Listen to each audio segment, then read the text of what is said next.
Bonjour Éminence, merci beaucoup de nous recevoir et de prendre le temps de répondre à mes questions. Je rappelle que vous avez été l'archevêque de Marseille, vous avez été créé cardinal par Jean-Paul II en 1979, puis ensuite nommé à la tête du Conseil pontifical Coronum mais aussi du Conseil pontifical Justice et Paix. Vous avez donc ainsi collaboré de très près avec Jean-Paul II, mais vous désiriez, Éminence, évoquer la figure, vous me le disiez, la figure de Jean XXIII. Qu'est-ce qu'il représente? Volontiers, volontiers. Parce que, de fait,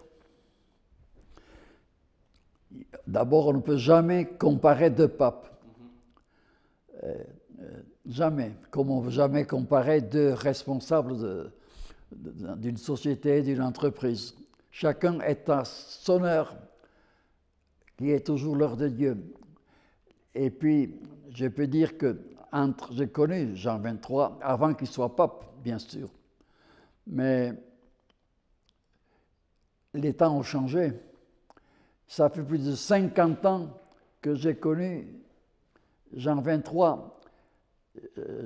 Exactement, j'ai retrouvé ça dans mes notes, en 1951. Parce que je rentrais de mes études à Rome et mon évêque à Bayonne, en Pays Basque, mon évêque m'avait pris comme secrétaire et aussi comme son chauffeur. Et c'est comme cela que je suis devenu, pour 2-3 jours où le pape, celui que personne ne pensait qu'il serait le pape, alors on l'appelle Roncalli, qui était nonce apostolique à Paris, juste après la guerre, est venu à Bayonne pour présider une fête religieuse et j'ai été son chauffeur. C'est unique. Je disais que personne, même lui-même probablement, n'aurait jamais pensé qu'un jour il serait pape. Mais là, il était nonce et le souvenir un peu anecdotique, malheureusement, il ne faudrait pas tomber trop dans l'anecdotique avec le pape Jean XXIII, parce que c'est un pape très sérieux, qui aimait l'humour, qui aimait beaucoup, qui est très populaire, même s'il est moins connu aujourd'hui que Jean-Paul II, parce que plus lointain. Bien, je me souviens que quand il est venu à Bayonne et que j'étais dans la voiture comme chauffeur et lui était à côté de moi, et une des premières questions qu'il m'a posées, à peine arrivé à Bayonne, il voulait à tout prix acheter un béret. Un béret basque. Un béret basque, bien sûr, parce qu'il s'était dit que c'était pour lui une manière de s'intégrer, s'il en peut plus, de se sentir plus proche des Bayonnais, des Basques aussi, qui y a assez nombreux. Et alors, nous avons fait, à pied, dans les rues étroites de Bayonne, nous avons fait je ne sais combien de magasins, et je dois le reconnaître, on a eu beaucoup de mal à trouver un béret à sa taille. Mais on en a trouvé un finalement, et après, bien plus tard, quand il est devenu pape, et que je l'ai revu comme pape à Rome, il m'a dit, il s'est souvenu de son séjour à Bayonne et il m'a dit, il me tutoyait parce que pendant 2-3 jours, vous savez, on est devenu très familier. On a prié aussi quand même beaucoup ensemble. Et il m'a dit, ton béret basque que tu m'as acheté, il ne se rappelle plus la date, peu importe, mais il m'a dit, tu sais que je l'ai emporté ici à Rome et de temps en temps je fais ma promenade avec ce béret basque. Donc ce béret basque était donc dans les appartements pontificaux. Hein? Ce béret basque était donc dans les appartements pontificaux. Oui, quel trait de la personnalité de Jean XXIII C'était un petit geste, on peut le dire anecdotique, mais c'était un petit signe, et quand même important, qui voulait montrer la proximité, je dirais, d'un pape qu'on appelait le bon pape Roncalli, proximité avec tout le monde, mais spécialement avec les gens simples, parce que lui-même était très simple. Il ne pensait pas, une fois même pape, il ne pensait pas qu'il était pape. Pourquoi? Mais il a été bien conscient de sa responsabilité. Il a montré par les encycliques et surtout, ça je tiens à le dire tout de suite, une de ses belles, sa dernière encyclique, à peine quelques mois avant sa mort, a été Pacem in Terris sur donc la paix, sur la paix. Et c'est une encyclique, c'était la première encyclique qu'un pape adressait pas simplement à ses fidèles, à ses catholiques, mais à l'humanité entière. Pourquoi, Éminence, l'Église aujourd'hui décide-t-elle de canoniser Jean 23? D'abord, vous savez, une canonisation, ça ne vient pas du ciel, comme ça ne tombe pas comme ça.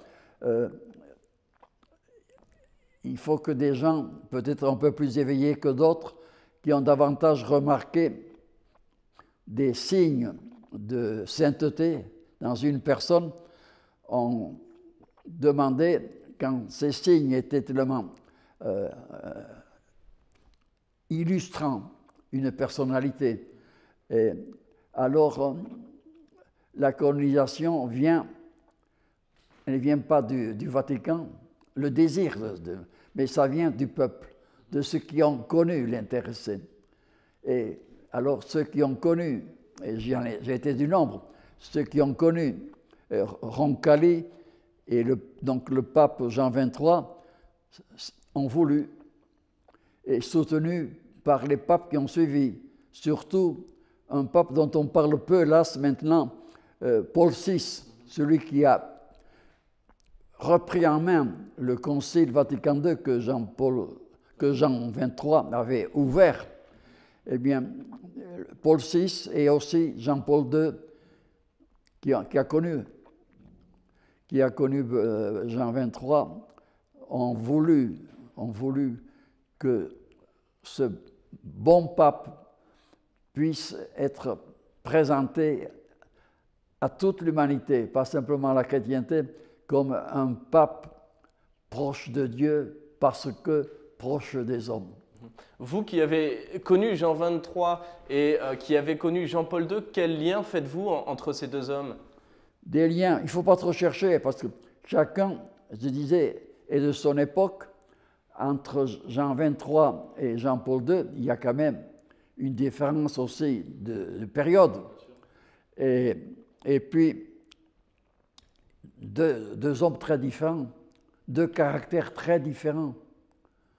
Mais ce qu'ils ont eu de commun, et c'est pour cela que le pape actuel, François, a tenu à les canoniser ensemble, c'est parce qu'il y avait, j'allais dire, des affinités spirituelles. Et même s'ils étaient donc différents humainement, par la sainteté, ils étaient très proches l'un de l'autre, et donc aussi proches de tous les hommes. L'Église veut-elle nous montrer qu'il y a une unité en canonisant dans le même temps les deux papes? Oui, c'est la même Église, mais je dirais quand même que l'Église d'aujourd'hui, qui va être très présente, l'Église du monde entier, et pas simplement des chrétiens, viendront non seulement par curiosité certains, mais beaucoup par reconnaissance, parce qu'à cette période si troublée qu'est la nôtre, si on ne sait plus où on en est, eh bien, grâce à ce geste du pape François, la canonisation des deux papes voudrait redonner plus de vitalité, plus d'énergie, pas seulement aux catholiques, mais à tous les hommes qui aujourd'hui semblent désabusés, qui paraissent avoir peur de l'avenir. Alors c'est un grand moment, pas seulement pour l'Église catholique, mais pour le monde entier, mais pour l'Église d'abord. Je reprends l'expression de votre radio, sel et lumière. Mais j'aime beaucoup cette expression évangélique. Le sel, qu'est-ce que c'est? Peu de choses, mais ça permet de donner du goût. Comme de conserver aussi. Ça conserve, mais aussi ça donne un appétit.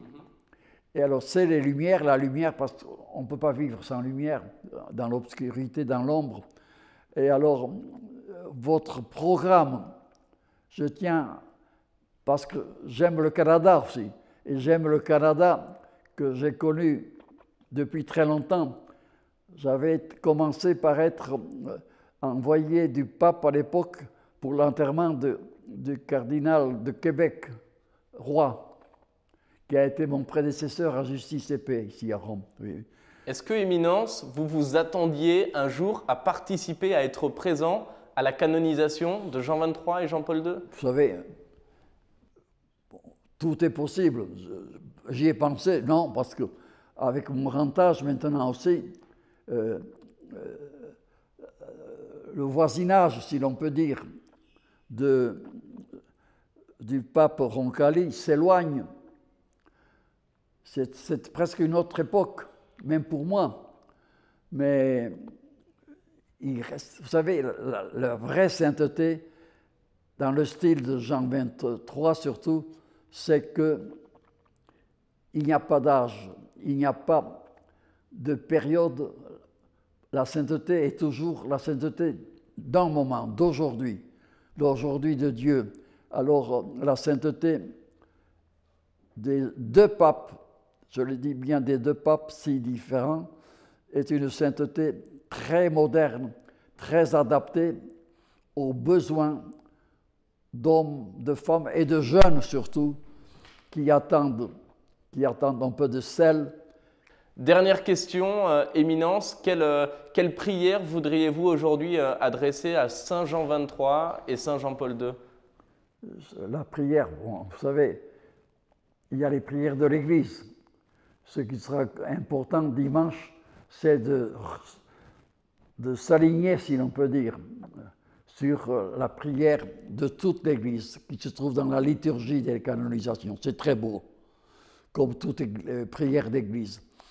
Et puis, mais alors personnellement, oui, moi j'entre plutôt dans la grande prière universelle, à la manière de, je dirais, de Teilhard de Chardin, qui est un des grands témoins que j'aime beaucoup, par sa vision cosmique, par sa vision créative de l'univers et de l'homme. L'homme d'aujourd'hui est un homme qui a besoin encore plus de retrouver sa vraie humanité, telle que Dieu l'a voulu lors de la création. Voilà. Ce sera les mots de la fin. Alors merci beaucoup, Éminence. Voilà, merci.